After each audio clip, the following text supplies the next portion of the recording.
Olá, tudo bem? Meu nome é Vinícius Moleta, sou pastor da Igreja Adventista do Sétimo Dia, aqui em Apucarana, no norte do Paraná.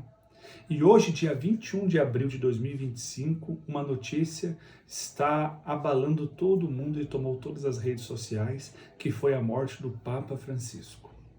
Sempre que um Papa morre, existe uma agitação no meio religioso. Afinal de contas, ele é uma das pessoas mais importantes, uma das figuras religiosas mais importantes dentro do mundo todo, especialmente do cristianismo. E nós, como adventistas, como a maioria parte dos cristãos, cremos que Jesus vai voltar. E muitas pessoas conectam a morte do Papa com um sinal da volta de Jesus, ou cumprimento de uma profecia. E isso não está exclusivamente dentro da Igreja Adventista, não apenas. Por exemplo, eu anotei aqui, hoje o G1 preparou uma matéria falando que o Nostradamus fez uma profecia, e essa profecia tinha uma contagem de tempo de papas, e o Papa Francisco seria o penúltimo Papa. Agora o próximo será o último Papa, antes do fim do mundo. Existe uma profecia da Idade Média de um tal de São Malaquias, que profetizou que haveriam 112 papas, e eles usam um tempo lá específico para marcar quando seria isso, e falavam que o Francisco era o último Papa, mas aí já fizeram uma recontagem e agora falam que o próximo vai ser o último Papa. Sempre querem conectar isso como sendo o último Papa antes da volta de Jesus. E no meio adventista isso também é bem comum. Existe um texto lá em Apocalipse capítulo 17, a gente vai abrir a Bíblia daqui a pouco e falar sobre isso, que fala sobre 7 reis. 7 reis que vão existir antes da volta de Jesus.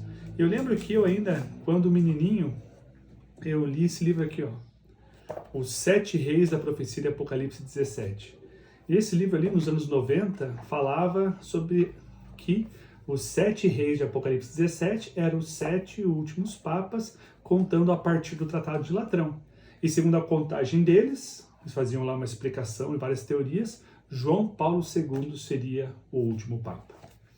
Também, um outro famoso intérprete da Bíblia, pastor Samuel Ramos, no seu livro aqui, Revelações do Apocalipse, volume 3, ele escreve aqui que, a partir lá do Tratado de Latrão, o último Papa seria Bento XVI. Quando Bento XVI renunciou em 2013, o próprio Samuel Ramos e vários outros nos seus canais do YouTube e pregaram que a profecia estava cumprida. Francisco seria o último Papa. Falou claramente isso, a profecia está cumprida. Francisco é o último Papa. E agora faleceu.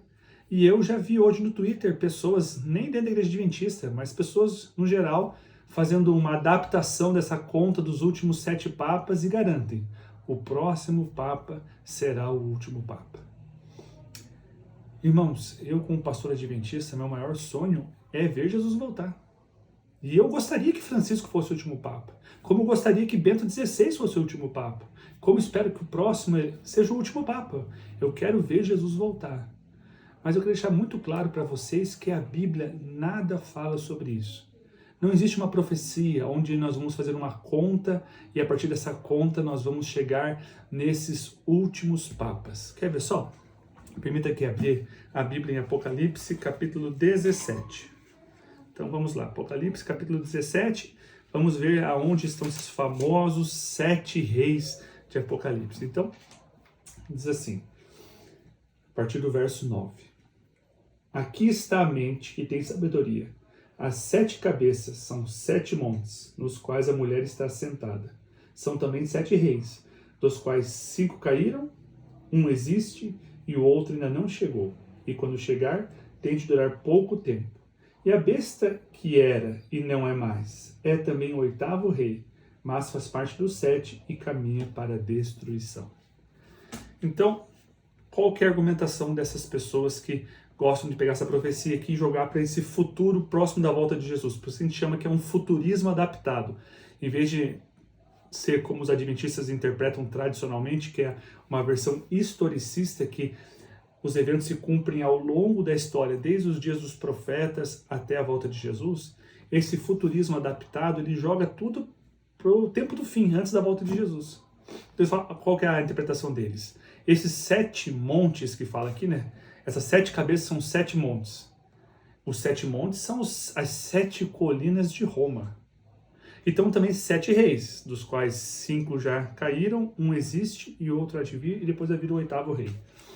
Bem, Roma é famosa por ser a cidade das 7 colinas. Eu não sei de cor o nome das 7 colinas, mas ela é famosa. Ao longo da história isso é muito claro.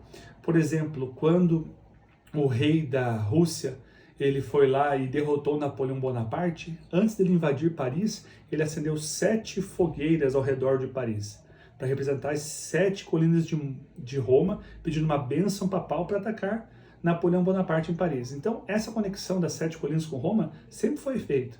Mas será que João estava falando sobre isso? João fala que são 7 montes que são também 7 reis. E esses reis, eles estão vivendo o tempo todo juntos? Não. 5 já caíram, um existe e outro há de vir. Então, nós temos uma sucessão de reinos. Não? Então, não temos ali todos existindo ao mesmo tempo para ser um símbolo para Roma. Não. Esses reis e montes representam a mesma coisa. Esses reis e montes representam a mesma coisa. Segundo ponto. O pessoal fala, não, o papado, ele perdeu suas terras ali com a ferida mortal que foi dada quando os franceses invadiram. Depois, com a reunificação da Itália, os terrenos papais foram todos tomados e ele deixou de ser rei. Só se tornou rei quando Benito Mussolini foi lá e deu para eles, de novo, criou o Estado Vaticano no Tratado de Latrão. E a partir dali, teria apenas mais 7 papas e acabou. Essa é a interpretação deles. Mas essa interpretação faz sentido? Vamos ver lá. Primeiro de tudo, nós temos aqui em Apocalipse 17 2 elementos. Nós temos uma mulher, a prostituta, segundo o que João fala, que está sentada sobre um animal, uma besta com 7 cabeças. Na profecia bíblica, João usa de símbolos para trazer uma realidade por detrás, e nós sabemos que a mulher é usada na profecia como sendo um símbolo para o povo de Deus, para um poder religioso. Apocalipse 12 fala sobre isso. Uma mulher vestida do sol, com a lua, 12 estrelas. Essa é a mulher do Apocalipse 12. E no Apocalipse 17 temos uma outra imagem de mulher, agora uma mulher, uma prostituta. Então nós entendemos que essa mulher, por ser prostituta, representa um poder religioso, mas apostatado, pervertido, não verdadeiro. E nós entendemos que essa corrupção, apostasia que houve no povo de Deus está representado ali pela Igreja Católica. Então, as 7 cabeças são da mulher que representa a igreja apostatada, ou é da besta que representa os poderes políticos a qual a mulher está montada em cima e dominando? Então percebe que esses 7 montes, 7 reis, não são reis religiosos, são reis políticos. Então não faz sentido a gente falar que são os 7 últimos papas, sendo que, na verdade, representam poderes políticos, não poder o quê? Religioso. Exatamente. Além disso, João nos dá uma dica de como interpretar esse texto, que eu entendo que é um texto difícil. Ele fala, 5 já caíram, um existe. Esse um existe representa o quê? Quando representa esse um existe? Não podemos pegar esse um existe e colocar onde nós queremos. Não, o um existe é João Paulo II. Não, o um existe é Bento XVI. Por que isso? Na verdade, nós temos aqui vendo um anjo explicando a visão para João. E é interessante, John Paulin fala isso no livro Armageddon at Door, que quando um profeta da Bíblia, um visionário, ele tem uma visão, ele pode ser transportado em visão para a eternidade passada, para a eternidade futura, qualquer lugar do tempo e do espaço. Mas quando um anjo vem explicar para ele essa visão, sempre os tempos em que falam são os tempos do profeta. Por exemplo, Daniel capítulo 8, Daniel capítulo 7, Daniel capítulo 9, quando um anjo vem dar explicação, ele fala, por exemplo, Daniel capítulo 8, olha, a visão da tarde e de manhã é verdadeira, mas ainda se refere a dias muito distantes. Esses dias muito distantes são quando? São dias muito distantes de nós hoje em dia? São dias muito distantes quando a profecia começou a ser entendida lá no século XIX? Não. Era para dias muito distantes na época do profeta, para nós já é passado isso. Então, esse um existe, só tem dois momentos onde ele pode ser aplicado, se a gente for levar a sério a profecia. O primeiro deles é o tempo que João estava, lá no primeiro século. O segundo tempo é para onde ele foi levado em visão. E no capítulo 17, o verso 1, fala o seguinte: um dos 7 anjos que tinha as 7 taças veio e falou comigo dizendo: venha, vou lhe mostrar o julgamento da grande prostituta que está sentada sobre muitas águas. Então nós temos dois tempos na profecia. O tempo de João, lá no primeiro século, e o tempo da onde ele foi levado em visão, que foi depois ali, ou durante as 7 últimas pragas.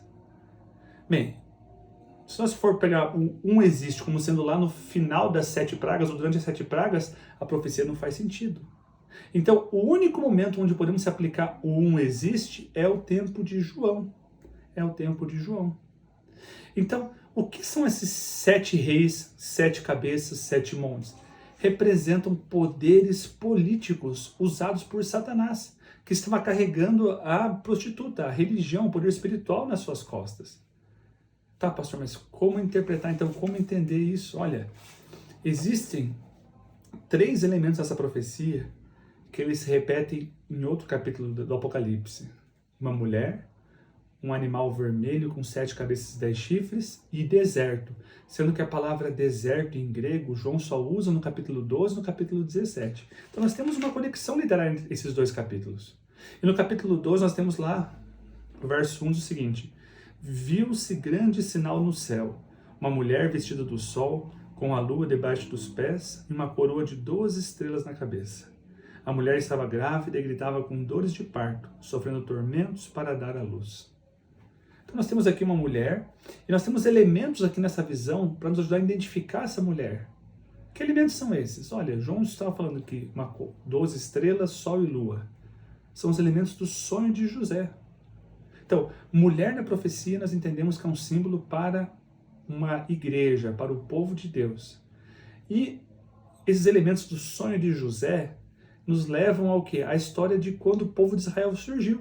Porque até José ir para o Egito com a sua família, o povo de Deus era a família de Abraão, depois a família de Isaac, depois a família de Jacó. Após a história de José, nós temos que o povo de Deus se tornou o povo de Israel, a nação de Israel. E por que ela estava grávida como tendo dores de luz? Grávida da promessa de Jesus. A promessa que Deus fez lá em Gênesis capítulo 3, que iria nascer um filho varão, que iria esmagar a cabeça de Satanás.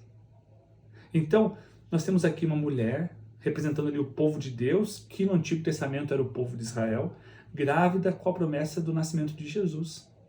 Depois ele vê um segundo sinal no céu, diz o verso 3. Viu-se também outro sinal no céu, e eis um grande dragão vermelho, com 7 cabeças e 10 chifres, e na cabeça 7 diademas. E a sua cauda arrastou a terça parte das estrelas do céu, as quais lançou para a terra. E o dragão se deteve diante da mulher que estava para dar à luz, a fim de devorar o filho dela quando nascesse. As dores de parto que a mulher sofria foram as perseguições do povo de Deus. Satanás tentou destruir o povo de Deus no Antigo Testamento, ao longo da sua história, para impedir que a profecia se cumprisse. Então, nós temos aqui um elemento que nos ajuda a compreender como contar quais são essas nações, esses impérios que tentaram destruir o povo de Israel. João já deu a dica para nós, o sonho de José. Então o primeiro império que tentou destruir o povo de Israel foi quem? Foi Egito. Claro, tentou matar os filhos homens. Depois lá, quando Moisés abriu o Mar Vermelho, se Deus não tivesse intervido, o faraó queria exterminar o povo de Israel. Depois disso, o povo de Israel teve muitos inimigos, midianitas, filisteus, amonitas, moabitas, mas essas nações eram pequenas nações, eram inimigos, não tinham o poder para aniquilar Israel. Mas então surge um grande império que teve poder para aniquilar Israel, que foi o Império Assírio. E os assírios exterminaram metade da nação de Israel, o Reino do Norte. E só não exterminaram o Reino do Sul porque Deus interviu e protegeu o Reino do Sul. Depois nós tivemos um outro grande império, o Império Babilônico, que destruiu Jerusalém, destruiu o templo e levou a nação de Israel como cativo e exterminou quase o povo de Israel. Mas Deus permaneceu e protegeu ali um remanescente. Depois do Império Assírio nós tivemos quem? Os Medo-Persas, os persas ali. Olha só a época de Esther. Se Deus não tivesse intervido ali com Mordecai e com Esther, o povo de Israel teria sido exterminado pela mão dos persas. Depois tínhamos quem? Os gregos. Olha só, os gregos, ou principalmente ali os Seleucidas, que eram um reino que surgiu na divisão do Império de Alexandre o Grande. Os Seleucidas queriam exterminar o povo de Israel. Até um deles, Antíoco Epifânio, obrigou a sacrificar porcos no templo de Israel. Colocou uma estátua de Zeus lá. Ele queria exterminar a religião judaica, exterminar o povo de Israel, misturar com a religião grega. Olha, Egito, Assíria, Babilônia, Medo-Pérsia e Grécia. 5 já passaram da época de João. Um existe, Império Romano. Depois virá outro. Império Romano agora, com o Império Romano papal, religioso, as perseguições durante a Idade Média. A Bíblia fala que haveriam perseguições durante 1260 dias. E por fim, viria então o 8º rei, que era um dos 7 e é o próprio Satanás, que a própria besta lhe fala. Então o 8º rei é a última confederação do mal para atacar o povo de Deus antes da volta de Jesus. Fala, mas pastor, lá fala que o sétimo rei duraria pouco tempo, e foi o que mais durou, que foi 1260 anos. Verdade? Mas se a gente for para Apocalipse 12 aqui, diz ali no verso 12: Por isso, alegrem-se, ó céus, e vocês que neles habitam. Ai da terra e do mar, pois o diabo desceu até vocês, cheio de fúria, sabendo que pouco tempo lhe resta. Quando o dragão viu que tinha sido atirado para a terra, perseguiu a mulher que tinha sido dada à luz ao filho varão. Mas foram dadas às mulheres as asas da águia, para que voasse ao deserto, para seu lugar, aí onde sustentar durante um tempo, tempos e metade de um tempo, fora do alcance da serpente. Olha que interessante. Satanás ele foi expulso do céu após a cruz e a entronização de Jesus. Ele vem para a terra sabendo que pouco tempo lhe resta. Pouco tempo. O sétimo rei duraria pouco tempo. Satanás sabia que tinha pouco tempo. E nesse momento onde tem a ideia de pouco tempo repetindo, ele vai perseguir a mulher. Vai perseguir a mulher aonde? No deserto. E que período da história essa perseguição no deserto? Os 1260 anos que nós atribuímos ao 7º império, a 7ª cabeça. Percebe? O pouco tempo de 12 é o pouco tempo do 17 e ambos retratam o mesmo período, 1260 anos de perseguição da igreja remanescente. Então, irmãos, eu entendo que nós temos razões bíblicas para entender que a Bíblia não fala sobre 7 últimos papas. Eu espero do fundo do meu coração que o próximo papa eleito, semana que vem ou daqui a mais alguns dias, seja o último papa. Mas isso não é mais importante. Não é importante quando vai ser o último Papa, quando vai ser a volta de Jesus. Sabe o que é o mais importante? É você estar preparado hoje. Por isso, não fique afobado, nervoso, angustiado com notícias do jornal. Se firme na palavra de Deus. Estude o livro do Apocalipse, estude o livro de Daniel, entenda a mensagem de Deus para você e esteja preparado hoje. Hoje é o dia de você estar preparado para a volta de Jesus. Queria terminar com uma frase de Isaac Newton que diz o seguinte: o livro do Apocalipse não foi nos dado para nos tirar a curiosidade sobre o futuro, não é sobre isso, mas é para nos revelar o que vai acontecer e para quando acontecer nós estejamos preparados. Então, o livro do Apocalipse não vai dizer quando vai ser o último Papa, quem é o último Papa, mas quando iniciar a crise final, quando iniciar o dia do Senhor, a última perseguição ao povo de Deus, que você possa estar preparado. Mas para estar preparado naquele dia, que eu oro para ser muito em breve, eu tenho que estar preparado e firmado aonde? Hoje, na palavra de Deus. Que Deus te abençoe, que Deus te guarde e que você possa ter a certeza de que Deus está agindo na sua vida cada dia mais. Um abração, fique com Deus.